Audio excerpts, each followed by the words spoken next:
పొన్నం అనూప్ కుమార్, ఈయన TPCC legal cell Ashok వాళ్ళ కుమారుడు. మంత్రి బీసీ సంక్షేమ శాఖ మంత్రి అయినటువంటి పొన్నం ప్రభాకర్ వాళ్ళ అన్న కుమారుడు. మాకు 13 ఎకరాల ఒక వ్యవసాయ భూమి సిద్దిపేట అర్బన్ మండలం పక్కకు ఆనుకొని ఉంటుంది. అది దాదాపు ₹1,00,000 వరకు గజం ఉంటుందండి దాని వాల్యూ. అది ఇప్పుడు 150 కోట్ల విలువ ఉంటుంది. అది మా తాత తండ్రి మా తల్లి ఇప్పటి వరకు పశువుల పాలు విండుకుంటూ మా కులవృత్తినే నమ్ముకుంటూ వ్యవసాయం చేసుకుంటూ ఈ రోజు వరకు మీరు వచ్చినా తెలిసిపోతుంది. ఒక 70 సంవత్సరాలకు తక్కువే కాకుండా, ఒక ఎక్కువే ఉంటుంది కానీ తక్కువ కాకుండా ప్రతి చెట్టు పుట్ట చుట్టుపక్కల ఉన్నవాళ్ళు, ఆ ఊర్లో ఉన్నవాళ్ళు సాక్షులుగా ఉంటారు. ఆ బావులు కూడా ఇప్పుడు ఎవరు ఆ మోటా బావులు అంటారు, అవి కూడా ఇప్పుడు ఎవరు చేసే ఆ బావులే కనబడాయి. అది మీరు వచ్చి చూసినా కూడా కనిపిస్తుంది. అలాంటి భూమి మీద ఆయనే కన్నేసి లేని ఒక కుటుంబ వివాదాలను సృష్టించినాడు. ఈ భూమి ఎందుకు వచ్చింది, ఈ పంచాయతీ ఎందుకు వచ్చింది, ఏ విధంగా సృష్టించబడింది అంటే ఆయన మంత్రి అయిన తర్వాత వచ్చింది ఇంత వివాదం. మేము ఈ రోడ్ల మీదకి ఎందుకు వచ్చినాం, ఈ మైకులు పట్టుకొని మీ ముందుకు ఎందుకు వచ్చినాం అనే ప్రశ్న వస్తే ఆయన ఆ భూమి మీద దృష్టి పెట్టిండు కాబట్టి, ఆయన మంత్రి అయిండు కాబట్టి, ఆయన చెప్పినట్టు అధికారులు అందరూ వింటారు కాబట్టి, ఆయన ఎట్లా అంటే అట్లా సరే అనే వ్యక్తులు ఉన్నారు కాబట్టి, వాళ్ళ ద్వారా లేని వివాదాలు ఎట్లా సృష్టించారు, లేని సాక్ష్యాలు ఏ విధంగా సృష్టించారు అనేది సాక్ష్యాలతో సహా మీ ముందు పెడతాను. నేను ఒక 5 నిమిషాలు మీరు నాకు సమయం ఇస్తే ఓపికతో 5 నిమిషాల్లో చెప్పిస్తా. మా తాత ఈ ఆస్తికి మొత్తానికి కాదనేది ఏమీ లేదు. మా ముత్తాత గారు అంటే నా గ్రేట్ గ్రాండ్ ఫాదర్ రాగం మల్లయ్య గారు, ఆయన వరంగల్ వాస్తవ్యులు, ఇక్కడ కాదు. ఆయన అజంజాహీ మిల్, నిజాం ప్రభుత్వం యొక్క అజంజాహీ మిల్లు ఆయన ఉద్యోగి. ఆయన రిటైర్ అయిన తర్వాత మా తాతగారు కూడా కొద్ది కాలం అందులో ఉద్యోగం కూడా చేశారు. మా తాతగారు రాగం ఎల్లే, ఆయనకు 5 కుమారులు. ఆయన కూడా అక్కడ ఉద్యోగం చేశారు, కమ్యూనిస్ట్ ఉద్యమాల్లో పాల్గొన్నాడు, మిల్లు సంక్షేమం కోసం పాటుపడ్డాడు. 1960లో ఈ భూమి ఆయన సంపాదించడం జరిగింది ఆయన రిటైర్మెంట్ డబ్బులతో. అదే పాటు వరంగల్లో కూడా ఆయన ఆస్తులు సంపాదించాడు. 1960లోనే మా తాతగారిని ఇక్కడ పంపించడం జరిగింది ఆయన్ని. అప్పటి కట్టిన కరెంటు బిల్లులు, అప్పుడు కట్టిన భూమి శిస్తులు కూడా ఇప్పుడు ఎవరి దగ్గర ఉండవు. ఆ ఊర్లో కూడా ఎవరు అడిగినా చెప్తారు మేము ఎప్పటి నుంచి ఉన్నాం, మా కొట్టాలు ఏంటి, మా పశువులు ఏంటి, నాగలేంది, ఎద్దేంది, వ్యవసాయం ఏంది అనేది. ఆ పరంపరంగా మా తండ్రి మా నాన్న నుంచి ఇప్పటి వరకు మా వరకు అది ఎప్పుడు సాగుబడి చేస్తున్నామా లేదని చెప్తారు. ఆయన సంపాదించిన 1960లో సంపాదించి ఇక్కడికి మాకు 1960లో మా నాన్న పుట్టక ముందుకే ఇక్కడ సిద్దిపేటకి ఆయన వచ్చి నివాసం ఏర్పాటు చేసుకొని ఇదే ఊర్లో ఆయన సాగుబడి నాగలు కట్టాడు. 1985లో ఆయన ఒక పార్టీషన్ పంచనామా రాశాడు. దాని తక్సీనామా అని ఒక గొలుసు కట్ట రాతిలో రాశాడు ఆయన. దాంట్లో స్పష్టంగా ఆయన ఏం రాశాడంటే, ఈ గొలుసు కట్ట రాత ఇది ఎవరు కూడా ఇప్పుడు రాసే వాళ్ళు లేరు, దీన్ని చదివితే అర్థం చేసుకునే వాళ్ళు కూడా లేరు. అప్పుడు ఎవరైనా పూర్వం ఉన్న వాళ్ళకైతే ఈ రాతలు అర్థం అవుతాయి సహజంగా. దీని ద్వారా తక్సీనామా కూడా జరిగింది. తక్సీనామాలో వరంగల్లో ఉన్నటువంటి ఆస్తులు వాళ్లకు, ఇక్కడ కొంత ఆయన మా ముత్తాత గారు కొంత భూమి అమ్మిన డబ్బులు ఆ మిగతా కుమారులకు పంచి ఇవ్వగా మిగిలిన భూములు మాకు వచ్చినాయి అనడానికి సాక్ష్యం మేము ఆనాటి నుంచి 1960 నుంచి ఈ రోజు వరకు కూడా మేము సాగు చేస్తున్నామా లేదా అనేదే సాక్ష్యం. ఈ పేపరే తప్పైతే 70 ఏళ్ళ మా సాగు తప్పు అవుతుంది. మరి పేపర్ తప్పైతే మేము 70 సంవత్సరాల నుంచి ఈ కుటుంబం ఎందుకు వ్యవసాయ సాగులో ఉంది? వాళ్ళు అనేక కారణాలు చెప్పొచ్చు, ఇది కుటుంబ పంచాయతీ అని, ఈ రక పంచాయతీ అని. మరి 70 సంవత్సరాల నుంచి ఈ వ్యక్తి సాగులో ఎందుకున్నాడు? ఒక ప్రశ్న. పంచోటి జరిగిన తర్వాత మా ముత్తాత గారు మరణించిన తర్వాత మా తాతగారి పేరు మీద మ్యూటేషన్స్ అవ్వడం జరిగింది. ఆయనే బతుకున్నంత కాలంలో కొంత భూమిని విక్రయించడం జరిగింది. విక్రయించినాక కొంత భూమిని మా నాన్నగారికి, మా మేనత్తలకి, మాకు, కొంత కుటుంబానికి దానం ఇవ్వడం కూడా జరిగింది. అవి రెవెన్యూ రికార్డ్స్లో ఎంటర్ అవ్వడము జరిగింది. మా తాతను అక్కడే దానం చేయడం జరిగింది, మా నాన్నను అక్కడే దానం చేయడం జరిగింది. వాళ్ళను కూడా మా నాన్న మా బాబాయ్ మా చిన్న ఆయనను అక్కడే దానం చేయడం జరిగింది. మా కుటుంబాలన్నీ అక్కడ దహనం చేయడమే జరిగింది. దానికి ఊరు సాక్ష్యం, చుట్టుపక్కల వాళ్ళు సాక్ష్యం. ఆ భూమి అంతా ఇప్పుడు మిగిలింది 8 ఎకరాల 30 గుంటలు ఒక దగ్గర, ఊరు పక్కన ఒక 5 ఎకరాలన్నర. ఆయన ఊరు పక్కకే, ఊరు నడి ఊర్లు కూడా వదిలిపెట్టలే ఆయన. ఊరు పక్కకు వచ్చి కూడా అక్కడ ఇక్కడ ఉన్న భూమి ఇంతే. పొన్నం ప్రభాకర్ అనే వాళ్ళు ఈ కుటుంబ పంచాయతీని ఆసరాగా తీసుకొని మా వాళ్ళకు కొంత ఆశ చూపించడం కోసం వాళ్ళని దోషిగా చూపలేకపోతున్నాను. ఎందుకంటే ఇప్పుడు ఈ ప్రెస్ మీట్ తర్వాత వాళ్ళతో కూడా ఆయన ఈ ప్రెస్ మీట్ జరగకుండా ఉండడానికి కోసం ఎంత శ్రమ పడిండో అంత శ్రమ పడిండు. ఎంత మందితో ఫోన్లు చేసి బెదిరింపులకు పాల్పడాలో అనూప్ కుమార్ అనేటోడు అన్ని ఫోన్లు చేపించిండు, అంత పెట్టించిండు. దీని తర్వాత మా కుటుంబం వాళ్ళతో కూడా ప్రెస్ మీట్ పెట్టిస్తాడు. ఎందుకంటే మేము పెట్టినాం కాబట్టి దాన్ని మళ్ళీ ఆయన వాళ్ళు మంచి వాళ్ళని సమర్థించుకోవడం కోసం ఆయన పెట్టిస్తాడు. నిజంగానే వాళ్ళకి అంత మీద ప్రేమ ఉంటే ఆ భూమి వాళ్ళకి చెప్పాలి ఆయన. మరి వాళ్ళ బాలాజీ రియల్ ఎస్టేట్స్ అని అనూప్ కుమార్ పేరు మీద ఎందుకు చెప్పించిండో అది మీడియా మిత్రులకే వదిలేస్తున్నా, అది ఎందుకు చేశాడని. నిజంగా ఆయనకు వాళ్ళ మీద అంత ప్రేమ ఉంటే ఆ భూమి వాళ్ళకి చెప్పాలి. అట్లీస్ట్ మేము సంతోషపడాలి, ఒక కుటుంబంలో ఎవరికొకరు దక్కిందని. నువ్వు వాళ్ళకి కాకుండా వాళ్ళ ద్వారా నీ పేరు మీద ఎందుకు చెప్పించుకుంటావు? నీ స్వార్థం అర్థమైంది. ఆ కుటుంబాన్ని నువ్వు ఏ విధంగా వాడుకుంటున్నావు, లేని పంచాయతీలు ఏ విధంగా పుట్టిస్తున్నావు, 30 సంవత్సరాల తర్వాత వచ్చిన ఈ పంచాయతీని ఎందుకు నువ్వు సృష్టిస్తున్నావు, లేని ఆధారాలు లేని పంచాయతీలు ఎందుకు క్రియేట్ చేస్తున్నావు అనేది నేను మీకు వివరంగానే చెప్తా.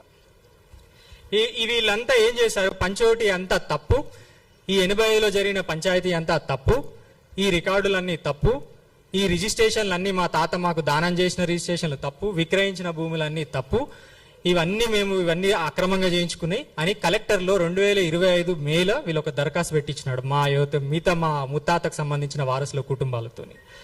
ఆ దరఖాస్తు యొక్క సారాంశం ఏంటంటే, ఒక కుటుంబం ఏదైతే మా మల్లయ్య అని చెప్పానో ఆయన రెండో కుమారుడికి ఉన్నటువంటి పట్టాలు రిజిస్ట్రేషన్లు అన్ని అక్రమాలు, అవి సక్రమాలు కాదు.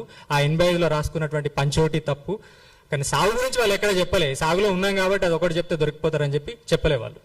చెప్పకుండా ఇవన్నీ అక్రమాలంటే కలెక్టర్ ఆగమేఘాల మీద నోటీసులు జారీ చేసి, నోటీసులలో ఏం చెప్పారంటే ఈ భూమి నీది కాదని ఏ విధంగా వివరణ ఇచ్చుకోమంటే మేము అడ్వకేట్ ద్వారా పెట్టుకొని భూమి శిస్తులు 1979 నుంచి భూమి శిస్తుల నుంచి నేటి వరకు మాకున్నటువంటి రైతు బంధు మేము విక్రయించుకున్న ఎంఎస్పి రేటు, ఒక ఎంఎస్పి రేట్ ఇవ్వాలంటే దాన్ని సర్టిఫై చేయాల్సిన వ్యవసాయ శాఖ అధికారి ఇస్తేనే దాన్ని సర్టిఫై చేస్తారు. ఆ సర్వే నెంబర్లో నేను పండిస్తున్నా లేదా అని చెప్పడానికి ఒక వ్యవసాయ అధికారి కూడా సర్టిఫై చేస్తాడు.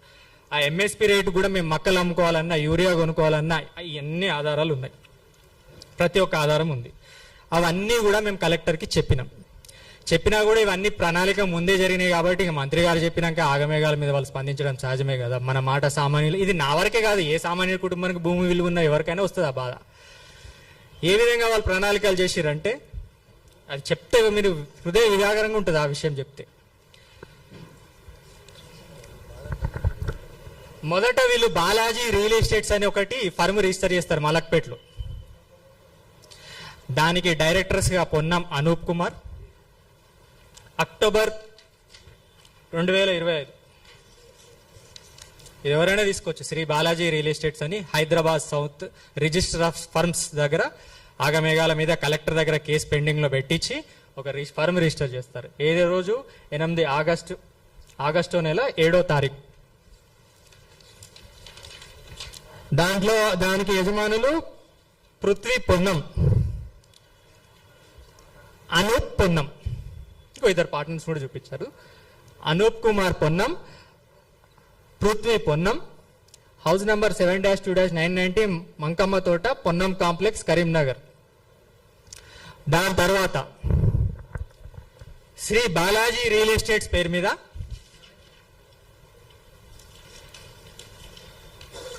ఈ భూములన్నీ బదలాయించబడతాయి. మొదట మా కుటుంబం యొక్క రికార్డు లేని వాళ్ళకి రికార్డు ఇచ్చేసి 16 ఎకరాలు, మోకా మీద 8 ఎకరాల 30 గుంటలుంటే ఆయన 16 ఎకరాల వ్యవసాయ భూమి కింద భూభారతిలో ఎంట్రీస్ చేపించి ఇదిగో చూడండి, Ponnam Anup Kumar authorised by Shri Balaji real estates Karimnagar పేరు మీద 16 ఎకరాల భూమి భూభారతి ద్వారా రిజిస్ట్రేషన్ చేయించుకుంటారు. ఇదంతా ఇక్కడ కలెక్టర్ దగ్గర పెండింగ్ లో ఉండగానే, మ్యాటర్ ఉండగానే ఫర్మ్ రిజిస్ట్రేషన్ అవుతుంది. 8 ఎకరాల 30 గుంటలు వ్యవసాయ భూమి ఉంటే ఆడ 16 ఎకరాల వ్యవసాయ భూమిగా భూభారతిలో నమోదు చేస్తారు. నమోదు చేసిన మా కుటుంబం ద్వారా భూ బదలాయింపులు కూడా చేస్తారు, రిజిస్ట్రేషన్స్. కానీ మోకా మీద 8 ఎకరాల 30 గుంటలే ఉంటుంది. మిగతా భూమి అంతా ప్లాట్లు, ఇండ్లే, అక్కడ అపార్ట్మెంట్స్, రోడ్స్, బిల్డింగ్సే కనిపిస్తాయి. వాళ్ళని కూడా లీగల్ ఒపీనియన్ వాళ్ళని కూడా ప్రమాదాలకు నెట్టేసిండు. ఆ కొనుగోలు చేసిన వాళ్ళని కూడా ఆందోళనకు నెట్టేసిండు. అక్కడ వాళ్ళ అసోసియేషన్ వాళ్ళు కూడా మొత్తం మీటింగ్లు పెట్టుకున్నారు, ఇదేంది దుర్మార్గం ఏందనేది. ఇది అయిపోయింది, రిజిస్ట్రేషన్స్ అయిపోయినాయి, అన్ని అయిపోయినాయి. డిసెంబర్ నెలలో ఆగమేఘాల మీద అయిపోగానే మీ నమోదులన్నీ చెల్లబడవు, మీ నమోదులన్నీ ఇల్లీగల్, మీరు ఒక్కరు పంచోటి చేసుకోబడలేదు, ఈ పంచోటి కాని ఆస్తులు మీకు ఒక్కటి ఎట్లా చెల్లుతాయి అని కలెక్టర్ గారు ఆగమేఘాల మీద ఉత్తర్వులు తయారు చేస్తారు. ఇది అయిపోగానే, ఈ తతంగం అంతా అయిపోగానే ఉత్తర్వులు జారీ చేస్తారు.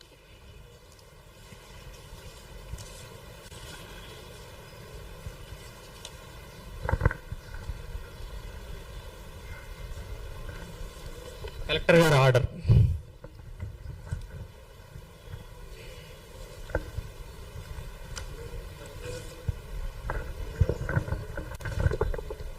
(5/12/2025) ఈమె 28 ఎకరాల 34 గుంటలకు పట్టా ఇచ్చేస్తుంది. అక్కడ భూమి వాస్తవికానికి పోతే అక్కడ పంచనామా చేసిరా, అక్కడ మోకా మీద ల్యాండ్స్ ఉన్నాయా లేవా, ఇప్పటికి కూడా ఛాలెంజ్ అయ్యేది.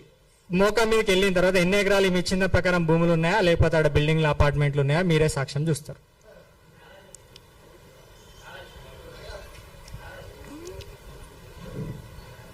దీనికంటే పూర్వం ఇదే సంబంధించిన విషయాలలో ఇదే కలెక్టర్ మాకు డిసెంబర్లో ఆర్డర్ ఇస్తే జనవరిలో మాకు డ్రిప్ సబ్సిడీ ప్రొసీడింగ్ ఇస్తుంది. ఆమెనే మా మేసిన మక్కకు ఆమెనే సబ్సిడీ ప్రొసీడింగ్ ఇచ్చింది కలెక్టర్ గారు.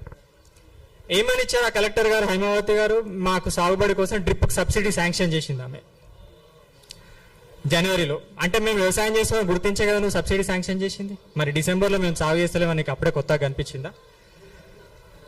ఇక్కడ అప్లికేషన్స్ పెట్టుకున్న వాళ్ళు క్లియర్ కట్గా కోర్టులో ఒక కేసు వేశారు. కలెక్టర్ దగ్గర అప్లికేషన్ పెట్టుకోక ముందే పార్టీషన్ సూట్ అని మా అవతల వాళ్ళు కోర్టులో కేసు వేశారు. వేసిన కేసును కూడా వాపస్ చేయించుకున్నారు, డిస్మిస్ చేయించుకున్నారు. ఇది నిజంగా కుటుంబ పంచాయతీ అని వాళ్ళు సమర్థించుకుంటే, ఇది నిజంగా వాటాల పంచాయతీ అని వాళ్ళు సమర్థించుకుంటే పార్టీషన్ కేసును ఎందుకు వాపస్ పెట్టుకోవాలి? మీరు ఫర్మ్ రిజిస్ట్రేషన్ కాగానే కేసు వాపస్ తీసుకుంటారు, కేసు వాపస్ తీసుకోగానే భూములు రిజిస్ట్రేషన్ చేస్తారు, భూములు రిజిస్ట్రేషన్ అయిపోగానే కలెక్టర్ ఆర్డర్ ఇస్తారు. గమనించాల్సిన విషయం దయచేసి ఇది. ఫస్ట్ ఫర్మ్ రిజిస్ట్రేషన్ అవుతుంది, ఫర్మ్ రిజిస్టర్ కాగానే పార్టీషన్ సూట్, కోర్టులో ఉన్న కుటుంబ పార్టీషన్ సూట్ విత్డ్రా పెట్టేసుకుంటారు. ఎవరైతే న్యాయస్థానానికి వెళ్ళి న్యాయం చేయమని వెళ్తారో వాళ్ళే కేసుని వాపస్ తీసుకుంటారు. ఎవరైతే న్యాయస్థానానికి వెళ్ళి మాకు న్యాయం చేయమని అన్నారో వాళ్ళే వాపస్ తీసుకుంటారు. వాళ్ళు అక్కడే ఉన్నారు, ఎదురుగానే ఉన్నారు, వాళ్ళు కూడా దీని తర్వాత మాట్లాడతారు, వాపస్ తీసుకుంటారు. ఓకే ఓకే, ఫర్మ్ రిజిస్ట్రేషన్ అయిపోతుంది, కోర్టులో ఉన్న పంచాయతీ కేసు వాపస్ తీసుకుంటారు, దాని తర్వాత రిజిస్ట్రేషన్ బదలాయింపు జరుగుతుంది, దాని తర్వాత ఆగమేఘాల మీద కలెక్టర్ ఆర్డర్లు పాస్ చేస్తుంది. కలెక్టర్ ఆర్డర్ పాస్ చేసిన తర్వాత బాలాజీ రియల్ ఎస్టేట్స్ అనే వ్యక్తి నా మీద ఇంజంక్షన్ సూట్ ఫైల్ చేస్తారు మా కుటుంబం మీద. కలెక్టర్ ఆర్డర్ ని బేస్ చేసుకుని ఈ భూమి మీద మాకు ఇంజంక్షన్ గ్రాంట్ చేయాలని చెప్పేసి ఒక ఆర్డర్ పాస్ చేస్తాడు, ఒక నోటీస్ ఇష్యూ చేస్తాడు. సారీ, ఆగమేఘాల మీద ఈ నోటీస్ రాగానే మీరు గమనించాలి, ఆర్డీఓ ఎక్కడైనా ప్రభుత్వ భూములు, ఆర్డీఓ ఎప్పుడు కేసు పెడతాడంటే ఎక్కడైనా ప్రభుత్వ భూములు కబ్జా చేస్తే ఎవరైనా కేసులు పెడతారు ఎక్కడైనా సహజంగా. ఇదే ఆర్డీఓ నా మీద ఈ ప్రైవేట్ భూములలో నేను అడ్డుపడుతున్నా అని చెప్పేసి కేసులు పెడతాడండి ఆర్డీఓ నా మీద. ఆర్డీఓ యొక్క కంప్లైంట్ వినాలండి. P Sadanandam, revenue divisional officer. గమనించాలండి దయచేసి, ఇది ఒక న్యూస్ చూడండి మీరు. రాత్రికి రాత్రే సదానందం ఆర్డీఓ నా మీద కంప్లైంట్ ఇస్తాడు. ఏమని? బాలాజీ రియల్ ఎస్టేట్ అనే వ్యక్తి ఆయనకు అప్లికేషన్ పెట్టుకున్నాడంట. ఆ అప్లికేషన్ పెట్టుకున్న వ్యక్తికి నేను భూమి కబ్జాకు రాణిస్తలేనట, ఆయన భూమి అంటది, ఆయన భూమికి హద్దురాలు బాతనిస్తలేనట, ఆ భూమి ఆయన స్వాధీనపరచుకోవడానికి నేను సహకరిస్తలేనట అని చెప్పేసి సదానందము ఏసీపీకి కంప్లైంట్ ఇస్తాడు. ఏసీపీ కంప్లైంట్ పోగానే ఆగమేఘాల మీద ఏసీపీ సిఐకి ఫార్వర్డ్ చేస్తాడు కేసు. సిఐ ఆగమేఘాల మీద రాత్రి 9 గంటలకు బెడ్రూమ్ లోకి వచ్చి నన్ను పట్టుకొని ఈడ్చుకొని వెళ్ళి 3 టౌన్ పోలీస్ స్టేషన్ లో సీసీ ఫుటేజ్ తో సహా ఉంటాయండి, సీసీ ఫుటేజ్ తో సహా ఉంటాయి. ఆర్టీఓ కంప్లైంట్ మీద ఏసీపీ ఆగమేఘాల మీద స్పందిస్తాడు, ఏసీపీ ఆగమేఘాల మెమో జారీ చేస్తాడు, మెమో నంబర్ కూడా ఉంది ఇక్కడ, ఏసీపీ మెమో జారీ చేసినాడు. 3 టౌన్ ఫార్వర్డ్ అవుతుంది. 3 టౌన్ నుంచి సిఐ ఆగమేఘాల మీద 20 మంది పోలీస్ ఎస్కార్ట్ వేసుకొని మా ఇంటికి వస్తాడు. ఇంటికి వచ్చి మా అమ్మను, నన్ను, మా బాబాయ్ని ఈడ్చుకెళ్లి పోలీస్ స్టేషన్ లో 9 గంటల రాత్రి తీసుకెళ్లి 12:30 గంటల వరకు ఉంచుకున్నారండి. మా బంధువులందరూ 30 మంది వచ్చి పోలీస్ స్టేషన్ మీద ధర్నా చేస్తే సీసీ ఫుటేజ్ ఉంటాయి, అబద్ధాలు చెప్పాల్సిన అవసరం లేదు. ఇది ఆర్డీఓ కంప్లైంట్ ఇచ్చినటువంటి crime number 83 of 2026 P. Sadanandam, Revenue Divisional Office, Siddipet, stating that 14(3) about a petition was forwarded to the police station through ACP Siddipet via memo number 217 of memo ACP Siddipet 2025 regarding obstruction caused by the official survey work at meter. ఎవరికి abstraction చేసినా అంటే నేను ప్రభుత్వ భూమికి abstraction చేసినా చూపిస్తారా, నిరూపిస్తారా? మీరు ఒక్క ప్రభుత్వ భూమికి అబ్జర్వేషన్ మీద ఈ విధంగా పోలీస్ స్టేషన్ చేసి పెట్టి ఆగమేఘాల మీద స్పందిస్తురా? వాళ్ళు ఏ రకంగా మొబైల్ జనరేటర్ పట్టుకొని వచ్చి మన నాగార్జున కాడ భూముల కాడ రేట్ల షెడ్ ఎట్లయితే వేసిరో ఆ విధంగా మొబైల్ జనరేటర్ పట్టుకొని వచ్చి రేట్ల షెడ్ వేసి బాలాజీ రియల్ ఎస్టేట్ బోర్డు పెట్టుకునే ప్రయత్నం చేసిరండి. మైసమ్మ గద్దెలు నిలబట్టిరు, ఇంటి గోడలు నిలబట్టిరు, నడి ఊరు బొడ్ల మొబైల్ జనరేటర్ పట్టుకొని వచ్చి మన నాగర్గుల్లో మన రైతులను గేట్ పెట్టి లోపల కొనిస్తలేరు కదా, ఆ రకంగా మొత్తం రేట్ల షెడ్లు ఫ్యాబ్రికేటెడ్ వర్క్ వీడియోస్ తో సహా ఉందని మీకు ఇస్తా. ఇంత దుర్గు బీహార్ వర్కర్స్ పెట్టుకొచ్చి ఆడ కిరాలు పెడతారు, ఊరు చుట్టూ కిరాలు పెడతారు. బీహార్ వర్కర్స్ ని, వెల్డర్స్ ని, ఫిట్టర్స్ రెడీగా పెట్టుకుంటారు. పోలీసు వాళ్ళు వీళ్ళ ప్లాన్ ఏంది, వీళ్ళ ప్రణాళిక ఏంది? నన్ను పోలీస్ స్టేషన్ వేసి నాన్ బెయిలబుల్ వారెంట్ కింద 3 రోజులు నన్ను రిమాండ్ పెట్టించి నాకు బెయిల్ రాకుండా వేసి ఈ 3 రోజులలో వీళ్ళు పోయి భూమి పోయి దాడి చేసి కబ్జా పెట్టుకోవాలి. దీనికి ఆర్టీఓ కంప్లైంట్ ఇస్తాడు. ఇంత దుర్మార్గమా అండి? మీరు ప్రజాప్రభుత్వమా? మీది రైతు ప్రభుత్వమా? ముఖ్యమంత్రిగా నేను వేడుకుంటున్నా, ఒక వ్యవస్థ ఫెయిల్ అయినప్పుడు స్పందించాల్సింది ముఖ్యమంత్రి అండి. జిల్లా వ్యవస్థ అధికారులు ఫెయిల్ అవుతారు, గ్రౌండ్ లెవెల్లో ఒక అధికారి ఫెయిల్ అయితే దాని పై అధికారి, ఆ పై అధికారి పనిచేయకపోతే జిల్లా స్థాయికి వెళ్తాం. ఆ జిల్లా స్థాయిలో పనిచేయకపోతే ఎవరు స్పందిస్తాడు? ఒక మంత్రి స్పందించాలి. ఆ మంత్రి అన్యాయం చేసినప్పుడు ఎవరు స్పందిస్తారండి?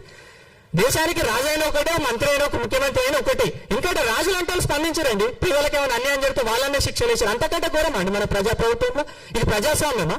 ఏ ప్రమాణం చేసి మీరు వచ్చి వ్యవస్థ నిర్వీర్యం మీ వ్యక్తిగత స్వార్థాల కోసమా? మీ వ్యవస్థలో ఆడుకుంటుంది కలెక్టర్లందరూ మీకు ఊరిగం చేయడానికి కోసమా? మీరు ప్రభుత్వ సొమ్ము నిన్న చాలకుండా మా భూముల మీద వాడాలా? మీకు 100 భూములు ఉంటాయి, 100 జాగాలు ఉంటాయి కదా, మాకేముందండి మా ఆధారము? ఒక కుటుంబం ఇలా బజార్కి వచ్చింది, ఒక కుటుంబ పంచాయతీ ఎందుకు చిత్రీకరించారండి? మీరు మంత్రులు అయ్యేందుకైనా, మీరు మంత్రులు అయిన పాపానికైనా? మీ కుటుంబాలు ఇంత మంత్రులు, మీ కుటుంబాలు వచ్చి ఏ ఆధారంతో పనిచేస్తున్నారు? మీరు మంత్రి అయిన అహంకారమే కదా మీకు. ఈ మంత్రి చెప్పినట్టు అధికారులు వింటారనే కదా. మీరు ఎక్కడికి పోవడం, వీళ్ళు పక్క పట్ల మనిషి వీళ్ళు ఎవరు దేకరని చెప్పడానికి కదా మీరు ఎంత ఉద్దేశం? ఇదే కలెక్టర్ వేరే ఇట్లాంటి సంబంధించిన కేసులలో ఒక 10 కేసులలో ఆయన ఏమని రాస్తుందో తెలుసా అండి? ఈ కోర్టుకు ఈ కలెక్టర్ అధికారికి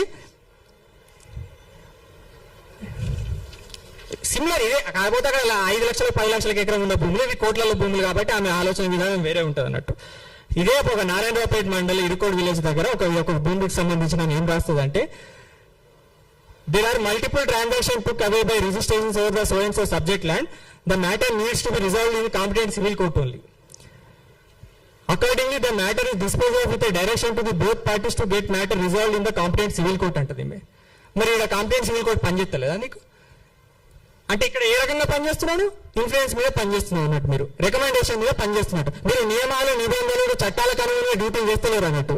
మాకెవరు మమ్మల్ని ఇన్ఫ్లుయెన్స్ చేస్తారు, మాకెవరు లాలూచి చేస్తారు, మమ్మల్ని ఎవరికి రికమెండ్ చేస్తారు, ఆధారంగా పనిచేస్తారు అన్నట్టు. ఇదే వాళ్ళ 10 కేసులలో మీరేమో కోర్టుకు వెళ్ళమని రాస్తారు. ఇక్కడనేమో ఉన్న కేసు వాళ్ళు విడ్రా పెట్టుకుంటారు, డిస్మిస్, పార్టీషన్ సూట్ డిస్మిస్ అయిన కేసు వాపస్ పెట్టించుకొని వాళ్ళ చేతిలో డిస్మిస్ చేయించుకొని తీర్పులు రాపించుకుంటారు. మరి ఇలా కోర్టు పనిచేస్తలేదా? మీరే అంటున్నారు ఇది కుటుంబ పంచాయతీ అని. మరి కుటుంబ పంచాయతీ అయితే కోర్టులు ఏలుస్తుందో తెలుసా? నిజాం ప్రభుత్వం అసలు, నిజాం వారసులు అసలు కోర్టులలో కొట్లాడుకుంటుంది. మరి అంతకంటే హీనమా? మరి అక్కడ ఎందుకు కోర్టులు పనిచేస్తున్నాయి, ఇక్కడ కోర్టులు ఎందుకు పనిచేస్తున్నాయి? మరి మీరు చెప్పాలి కదా, కోర్టుకి వెళ్ళి నేర్చుకోమని చెప్పాలి కదా. మరి పొన్నం ప్రభాకర్ మనుషులకు, వాళ్ళ కుటుంబాలకు, మా కుటుంబం మీద అంత ప్రేమ ఉంటే ఆ కుటుంబానికి మా అవతల వ్యక్తి కుటుంబాలకైనా పేరు మార్పిడి చెప్పాలి. వాళ్ళ పేరు మీద మా పేరు తీసి చెప్పించి, మరి మీ పేరు మీద మార్పిడి చేసుకున్నారు. మీకు అంత ప్రేమ ఉంటే వాళ్ళ మీద వాళ్ళ పేరు ఎందుకు ఎప్పిలేదు? మీరు వాళ్ళని దోషం అంటలేదు, వాళ్ళకు 10 రూపాయలు ఆశ పెట్టి వాళ్ళ నయానో భయానో వాళ్ళకి ఇచ్చి మీరు వాళ్ళని ఉగ్గపరుచుకున్నారు, అంతే, ఏం లేదు. ఇదే వ్యక్తులు పార్టీషన్ కాలేదంటారండి. కలెక్టర్ దగ్గర అప్లికేషన్ పెట్టుకున్న వాళ్ళందరూ రేపు వాళ్ళు ఇప్పుడు దీని తర్వాత వాళ్ళు వివరణిస్తారు కాబట్టి నేను ముందే చెప్తున్నాను. ఎవరైతే కలెక్టర్ దగ్గర ఒక 10 మంది, మరి ఇదే కలెక్టరు మా ముత్తాత గారికి 5 కొడుకులు ఒక కూతురండి. ఇప్పుడు వాళ్ళంతా వారసుల సంఖ్య తీసుకుంటే 40-50 మంది ఉంటారు. మరి 40-50 మందికి నేను నోటీస్ ఇవ్వచ్చు కదా. మీరు నిజంగా మీరు పంచుకున్నారా లేదని ప్రతి వ్యక్తి మీరు ఇవ్వచ్చు కదా. ఇదే కోర్టు అయితే అందరికి నోటీసులు ఇస్తారు, మీరు ఎవరికి నోటీసులు ఇవ్వలేదు ఎందుకు? ఒక 10 మంది కుటుంబంలో ఒకరిద్దరితో అప్లికేషన్ పెట్టించుకొని మీరు తీర్పులు రాసేస్తారు. ఆ తీర్పులు ఎట్లుంటాయి? పేపర్ మీద ఒకటి ఉంటుంది, వాస్తవం మీద ఒకటి ఉంటుంది. రికార్డులలో ఒకటి ఉంటుంది, వాస్తవం మీద ఒకటి ఉంటుంది. పేపర్ మీద 28 ఎకరాలు అంటారు, వాస్తవం మీద 8 ఎకరాలు 30 గుంటలు ఉంటుంది. రికార్డులనేమో వ్యవసాయ భూముల కింద నమోదు చేస్తారు, వాస్తవం కోతనేమో అక్కడ 8 ఎకరాలు 30 గుంటలు వ్యవసాయం తప్పిస్తే ఆడ అపార్ట్మెంట్లు, బిల్డింగ్లు, కాలనీస్ ఉంటాయి. మీరు చెప్పిన దానికి గ్రౌండ్ లో రిఫ్లెక్ట్ అవ్వాలి కదా. మేము ఏవైతే చెప్తున్నామో అది వాస్తవికంగా ప్రతిబింబింపు అవ్వాలి కదా. అది ఎక్కడ అది ఎందుకు జరుగుతలేదు? మరి ఒక సర్వే మీరు ఎందుకు చేయట్లేదు? ఇప్పటికే నేను చెప్తున్నాను, నేను ఇప్పటికీ గౌరవం ఏంటంటే నా ఆరోపణలు నమ్మాల్సిన అవసరమే లేదు. నేను సాక్ష్యాలతో ముందు పెట్టినా. ఇది నిజంగా తేల్చాలనుకుంటే నేను ముఖ్యమంత్రి గారు కూడా నేను ఒకటే కోరుకుంటున్నాను.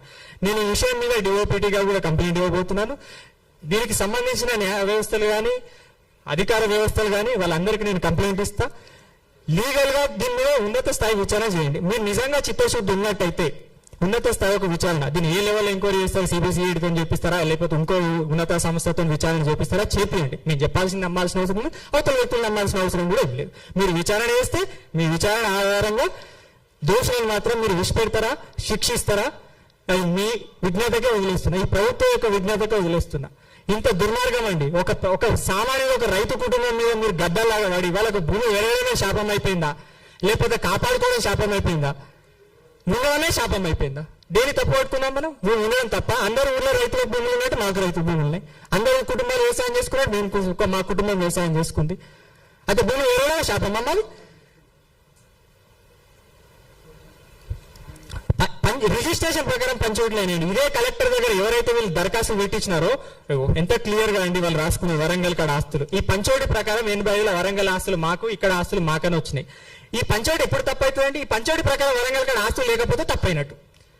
ఇదే ఆస్తులు అక్కడ ఉంటాయి, ఇదే ఆస్తులు వీళ్ళు పంచుకుంటారు. ఏమని రాసుకుంటారండి? వరంగల్ ఇదే మా కుటుంబం వాళ్ళు the partition is final and one cannot it reopen any parties under any circumstances అంటారు. There are no other properties belong to the parties liable for partition అంటారు. వాళ్ళే పార్టీషన్ వీళ్ళు వరంగల్ ఆస్తులు రాసుకుంటారు. This is first time final partition of the joint family అంటారు. There is nothing to be partition అన్నాడు. The above parties have settled all accounts of joint family properties by executing this partition deed and there is nothing to be partitioned అన్నాడు. There is nothing to be partitioned అంటే అర్థం ఏంటండి? మరి nothing అయినప్పుడు మళ్ళీ 2000 మే తారీఖు నాడు వీళ్ళు అప్లికేషన్ ఎట్లా పెట్టుకుంటారంటే మాకు ఆస్తులే లేవు, మేము పంచుకున్నాం అయిపోయింది, పంచుకోబట్టి ఆస్తులే లేవని వాళ్ళు అన్నాక మళ్ళీ కలెక్టర్ దగ్గర అప్లికేషన్ ఏ విధంగా పెట్టుకుంటారు? కలెక్టర్ ఏమో వాళ్ళందరికీ సమాన హక్కులు ఉంటాయంటారు. మా కుటుంబ సభ్యులేమో మాకు ఆస్తులు లేవు, మేము పంచుకున్నాం, మాకు ఎక్కడ ఆస్తులు లేవు, పార్టీషన్ డీడ్ మా వరంగల్ ఆస్తులు పంచుకుంటూ అయిపోయాయని వాళ్ళే రాస్తారు. మళ్ళీ రాసినాక ఆస్తులు ఎక్కడికి వెళ్ళి వచ్చినాయంటే మళ్ళీ కలెక్టర్ గారికి ఏమో రాతో వచ్చింది. సరే నేను మెరిట్స్ లో కూడా పోగలుగుతాను, ఆ పంచాయతీలు ఇట్లానే ఉండాలి. సరే నేను ప్రకారంగా ఈ ప్రకారం చూపించిన ఇది ఎంతవరకు న్యాయమని న్యాయ వ్యవస్థ నిర్ణయిస్తుంది. ఓకే, మరి కలెక్టర్ గారు సివిల్ కోర్టులో తెలుసుకోకుండా మీ ఆమెలో 28 ఎకరాలు 5 భాగాలు ఇస్తా ఉంటాయని చెప్పేసి ఆమె తీర్పు రాసేసిందండి. ఎవరికి నోటీసులు ఇచ్చినావా? కుటుంబంలో మొత్తం కుటుంబాలకు 40 మందికి నేను నోటీసులు ఇచ్చినావా? నేను మా అమ్మ చదువుకోబట్టికి బట్టలు కొట్టి వ్యవసాయం చేసి చదివించుకోబట్టికి నేను మీ ముందుకు వచ్చి ఈ చదువున్న విజ్ఞానంతో మీతో మాట్లాడగలుగుతున్నా. వాళ్ళకి హైదరాబాద్ ఎట్లుంటుందో, సికింద్రాబాద్ ఎట్లుంటుందో, ఆ సిద్దిపేట పూర్తి అయ్యే వాళ్ళకి ఎట్లుంటుంది? జీవితం అంతా పాలు అమ్ముకొని వ్యవసాయం చేసుకుంటే ఎండకెండి వానజ్ఞాని చలికి గడిచిన వాళ్ళు ఇప్పుడు పోతే బయట పాలు వండుకుంటారు, పాలు వండుకొని వస్తారు వాళ్ళు.